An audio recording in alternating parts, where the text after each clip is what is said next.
सलामत जी, मेरा एक सवाल है।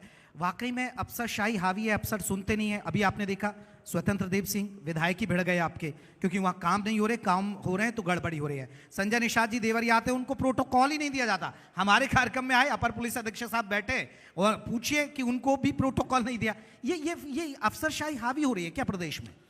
देखिए, अतीक अहमद का आपने नाम सुना होगा। अतीक अहमद के खिलाफ अदालतें वारंट जारी करती अतीक पे मत जाइए ना, मेरे सवालों आ रहा हूं, पे उसी पे आ रहा हूं।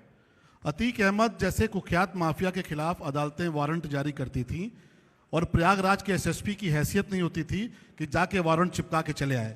और आज उत्तर प्रदेश में एक सिपाही जाता है और अतीक अहमद के पूरे गैंग का सफाया करके वापस लौट आता है। ये है उत्तर प्रदेश।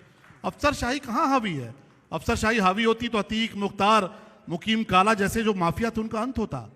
हाँ, जो मंत्री जी ने कहा, कुछ लोग ऐसे हैं जिनकी मानसिकता खराब हो सकती है, लेकिन आप उसको जनरलाइज नहीं कर सकते।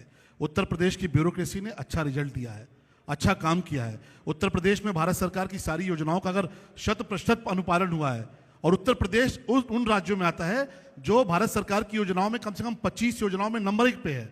तो उत्तर प्रदेश की ब्यूरोक्रेसी मेहनत कर रही है, काम कर रही है। कुछ लोग हो सकते हैं जो गड़बड़ हैं, उनको दंड भी मिलता है। सबसे ज्यादा सस्पेंशन, सबसे ज्यादा बर्खास्तगी माननीय योगी जी की सरकार ने की है। और इससे बड़ी बात क्या हो सकती है कि मैंने पिछले दिनों देखा कि एसडीएम साहब को डिमोट करके कानूनगो बना दिया गया। तो जो ऐसे लोग हैं उनके खिलाफ कार्रवाई भी हो रही है। ऐसे लोगों से मंत्री जी भी निपटते हैं, कई बार तो हम भी निपटते हैं ना। चलमनी जी, आपने भी देखा होगा, कई बार तो आपकी भी और डीएम की भी यहाँ हो जाती है, बहुत सारे इश्यूज होते हैं। और अभी देखिए, विधायक साहब ने मंत्री का काफिला रोक लिया। आपके ही मंत्री का काफिला आपके विधायक नहीं, वो आप लोगों ने उसको इस प्रकार से प्रस्तुत किया।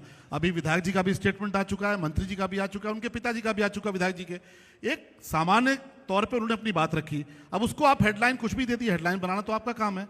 लेकिन भारतीय जनता पार्टी में ये लोकतंत्र है कि हम अपनी बात अपने मंत्री से कह सकते हैं, अपने मुख्यमंत्री से कह सकते हैं। जहां पर नहीं है लोकतंत्र, वहां समस्या आती होगी। लेकिन जो आपने कहा कि डीएम से बातचीत और विधायक की बातचीत, ये तो एक सामान्य बातचीत है। हर विधायक को अधिकार है कि अपनी बात कहेगा और अफसर को उसकी बात सुननी पड़ेगी।